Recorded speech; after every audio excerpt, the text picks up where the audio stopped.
आप सभी लोगों का आप सबके अपने यूट्यूब चैनल पर। तो फ्रेंड्स, आज के इस वीडियो में हम जो भारत की फॉरेस्ट सर्वे रिपोर्ट है उसके बारे में डिस्कस करेंगे और डिटेल से डिस्कस करेंगे, क्योंकि आने वाला एग्ज़ाम जो है कि बंद होगा, ठीक, उसके लिए काफ़ी ज़्यादा इंपॉर्टेंट टॉपिक है।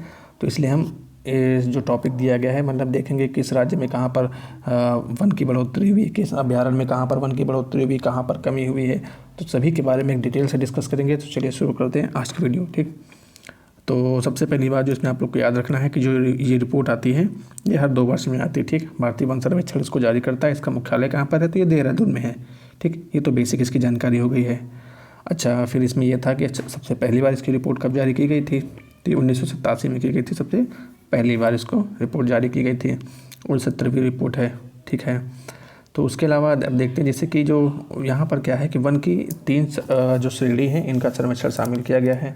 अच्छा, इसमें कौन कौन से वन मतलब शामिल होते हैं, जैसे कि एक अत्यधिक सघन वन है, 70% वन होते हैं।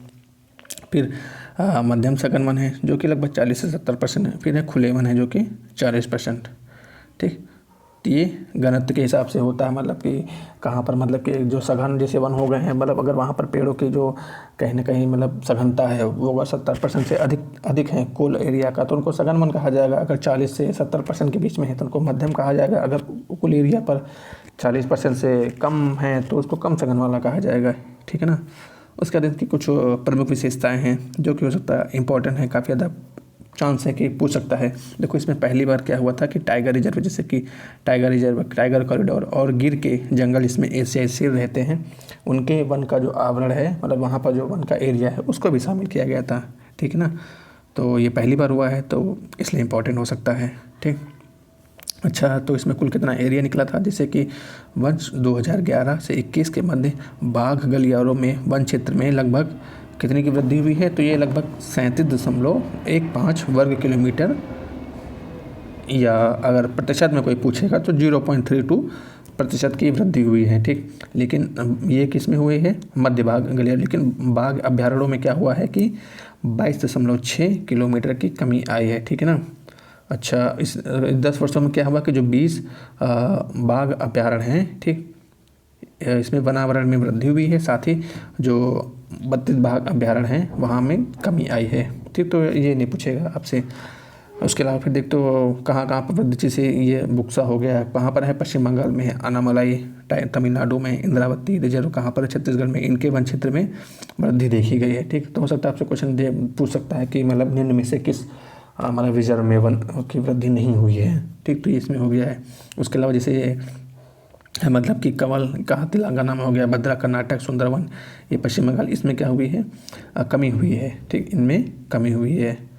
ठीक, फिर उसके बाद इसे देखते हैं कि ये फिर उससे आपसे क्वेश्चन पूछ सकता है कि किस मतलब रिजर्व में सबसे ज़्यादा वन आवरण है, तो ये अरुणाचल प्रदेश का है पक्के टाइगर रिजर्व। इसमें क्या है, सबसे ज़्यादा वन आवरण है, मतलब कुल एरिया का लगभग सोचो 97% वन का ही आवरण है कुल एरिया का। ठीक, अब इसके कुछ निष्कर्ष निकले हैं, मतलब देखते हैं कहाँ पर वन में वृद्धि हुई है, कहाँ पर कमी हुई है, तो सभी के बारे में हम डिटेल से डिस्कस करेंगे। ठीक है ना। तो इसमें कहा गया है कि जो कुछ वृद्धि हुई है, वृद्धि कितनी हुई है, तो ये हुई है 1540 वर्ग किलोमीटर में वृद्धि हुई है। अच्छा, भारत का टोटल वन एरिया कितना हो गया, फॉरेस्ट कवर एरिया, तो ये हो गया है अब 7,13,789 वर्ग किलोमीटर। और भारत का आप लोग क्षेत्रफल जानते होंगे, लगभग ये 32 लाख स्क्वायर किलोमीटर के आसपास है।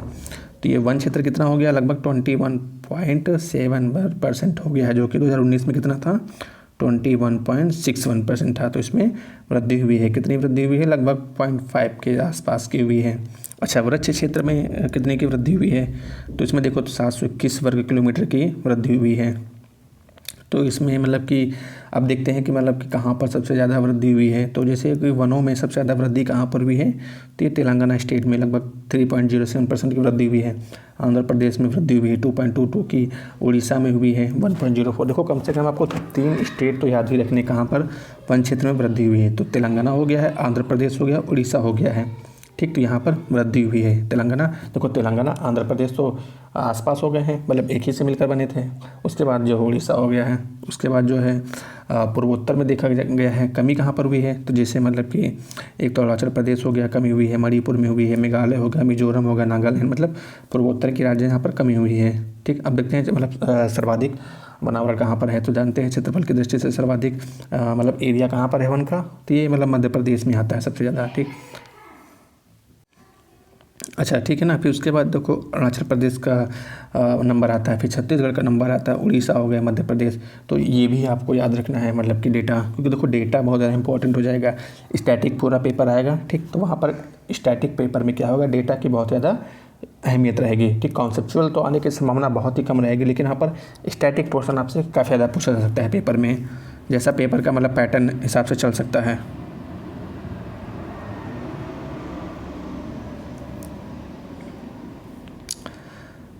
अच्छा, तो अभी हमने देखा मतलब कि जैसे कि मध्य प्रदेश वगैरह हो गया, अरुणाचल प्रदेश हो गया, तो वो टोटल एरिया में था। लेकिन अगर आपसे कोई परसेंटेज में पूछ ले कि मतलब जो राज्य है उसका जो टोटल एरिया हो गया उसका मतलब अगर परसेंटेज में लिया जाए तो सबसे ज़्यादा मतलब वन आवरण कहाँ पर है, तो उसमें देखो क्या हो गया है, मिजोरम नंबर 1 पे आ जाएगा, अरुणाचल प्रदेश हो गया है, मेघालय हो गया है, मणिपुर हो गया है और नागालैंड हो गया है।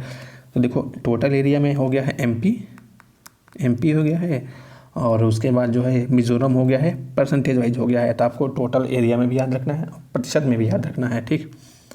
अच्छा, अब हम देखते हैं। अच्छा, आप लोग को तो ये वन क्षेत्र और ये उसके अलावा फॉरेस्ट क्षेत्र तो आपको पता ही होगा। वन मतलब जो पूरा जंगल के एरिया में होता है, वृक्ष क्षेत्र मतलब होगा जो इक्का दुक्का कहीं पर भी वृक्ष लगे होते हैं उनको शामिल कर लिया जाता है टोटल एरिया में। अच्छा, मैग्रो वनस्पति के बारे में भी मतलब देखते हैं। देखो मैग्रो मतलब क्या होता है कि आपने देखा होगा दलदली एरिया में होते हैं, तो इसमें मतलब कि देखा गया है कि वृद्धि देखी गई, कितनी वृद्धि देखी गई है, तो ये लगभग 17 वर्ग किलोमीटर की वृद्धि देखी गई है। अच्छा, ये आपको डेटा याद रखना है कि अब जो मैग्रो वनावरण कितना है, 4992 स्क्वायर किलोमीटर है। तो ये आपको डेटा याद रखना है कितना है। अच्छा, फिर देखो इसमें ये भी गया है कि मतलब कि जैसे क्या हो रहा है कि आपने देखो सुनो काफ़ी बार सुना होगा कि उत्तराखंड के जंगलों में आग लग जाती है, क्योंकि वहाँ पर ऐसे पेड़ पौधे होते हैं, गर्मी वगैरह में आग लगने की संभावनाएं होती हैं। तो मतलब कितना % है जंगल जिसमें आग लगने की संभावनाएं होती है, तो ये 35.46 वन क्षेत्र जो है जंगल की आग से त्रस्त है। इसमें 2.81 पर तो काफ़ी ज़्यादा गंभीर रूप से आग लग जाती है। उसके अलावा 7.85 में मतलब होती है, मतलब कम होती है। उसके अलावा जो है 11 सबसे ज़्यादा होती है। अच्छा, फिर उसके बाद देखो ये भी कहा गया है कि भारत में मतलब कि 2030 तक क्या होगा,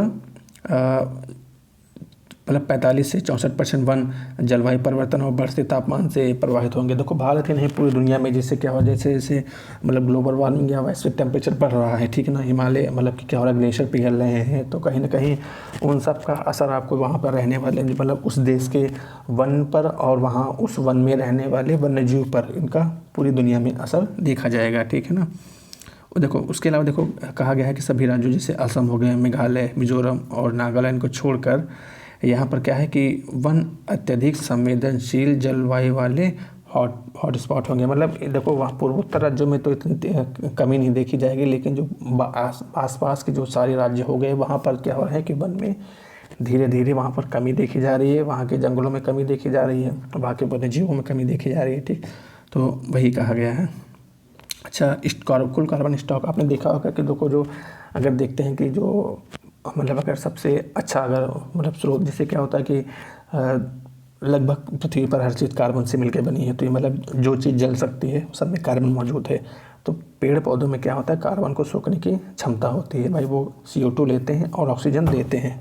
ठीक। तो वही कहा गया है कि तो देश के जंगलों में कुल कार्बन स्टॉक कितना है, 7204 मिलियन टन का अनुमान है, जिसमें 2019 से 79.4 मिलियन टन की वृद्धि हुई है।